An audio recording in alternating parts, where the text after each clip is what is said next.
ក្តៅលោកស្រីនាយករដ្ឋមន្ត្រីរបស់ថៃផែថងថានស៊ីណាវ៉ាន់ត្រៀមធ្វើដំណើរទៅកាន់តំបន់ព្រំដែនថៃកម្ពុជានាពេលស្អែកនេះដើម្បីទៅជួបមេទ័ពភូមិភាគ2បាងកករបស់ប្រទេសថៃនាយករដ្ឋមន្ត្រីរបស់ថៃលោកស្រីផែថងថានស៊ីណាវ៉ាន់ត្រៀមហោះហើរទៅកាន់តំបន់ព្រំដែនថៃកម្ពុជាក្នុងខេត្តឧបលរដ្ឋធានីដើម្បីចែកជូនសម្ភារៈនិងផ្ដល់កម្លាំងចិត្តដល់នាយទាហានជួរមុខព្រមទាំងជួបជាមួយនឹងមេបញ្ជាការយុទ្ធភូមិភាគទី2គឺនាយឧត្តមសេនីយ៍តូងប៊ុនស៊ីនប៉ាតខ្លាំងដើម្បីបកស្រាយបំភ្លឺជំវិញករណីសម្លេងលេចធ្លាយមុននឹងពិភាក្សាវិធានការទប់ទល់ជាមួយនឹងកម្ពុជាអញ្ចឹងមានន័យថាគេចាប់ដៃគ្នាណាពុកម៉ែបងប្អូនណាមុនដំបូងមានអ្នកច្រៀងមានអ្នករាំ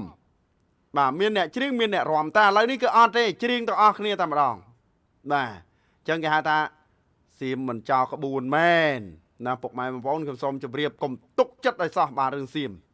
ឥឡូវនេះគេត្រៀមទៅជួបពិភាក្សាគ្នារិះរកវិធីសាស្ត្រទប់ទល់ជាមួយនឹងកម្ពុជាសូមជម្រាបនេះបើយោងតាមបណ្ដាញសារព័ត៌មានអនឡាញរបស់ថៃ Khawsort English ចេញផ្សាយនៅរសៀលថ្ងៃទី19មិថុនា2025លោកស្រីនាយករដ្ឋមន្ត្រីរបស់ថៃផែថងថានស៊ីណាវ៉ាត់គ្រោងនឹងចាក់ចេញពីទីក្រុងបាងកកនៅថ្ងៃស្អែកនេះមុនពេលចាក់ចេញនោះលោកស្រីនឹងដឹកនាំកិច្ចប្រជុំមួយនៅឯវិមានរដ្ឋាភិបាលដើម្បីតាមដាននិងជួយប្រជាជននៅតាមបណ្ដាខេត្តជាប់ព្រំដែនរបស់ថៃលោកស្រីផែថងថាននឹងទៅទស្សនកិច្ចនៅតំបន់ចុងបោកក្នុងស្រុកណាមយឿននៅខេត្តឧបលរដ្ឋធានីមុននឹងបន្តដំណើរតាមឧទ្ធម្ភិកចក្រទៅកាន់រដ្ឋបាលឃុំដុំប្រឌិតក្នុងស្រុកណាមយឿន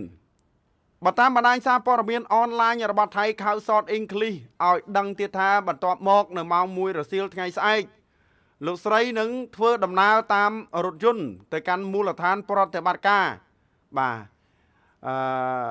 ដើម្បីជួបនឹងចែកជូនសម្ភារៈលើកទឹកចិត្តដល់នាយទាហានដែលកំពុងបំពេញកាតព្វកិច្ចការពារអធិបតេយ្យភាពថៃតាមបណ្ដោយព្រំដែនថៃកម្ពុជាជាមួយគ្នានាយឧត្តមសេនីយ៍តូប៊ុនស៊ីនប៉ាតខ្លាំង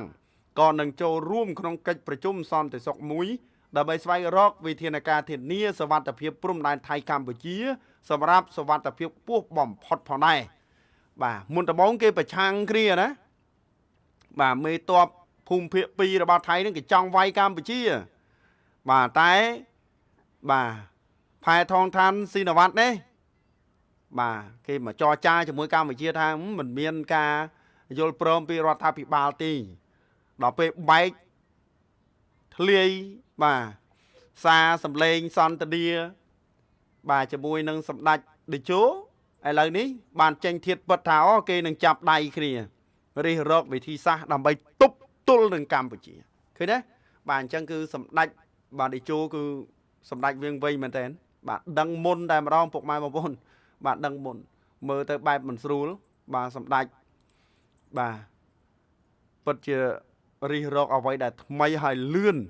ស្ដារស្ថានភាពបានល្អមែនតើតកតងទៅនឹងព័ត៌មានពុកម៉ែបងប្អូនចូលរួមបញ្ចេញមតិយោបល់ម្នាក់មួយផងឥឡូវនេះគេត្រៀមទៅហើយណាពុកម៉ែបងប្អូន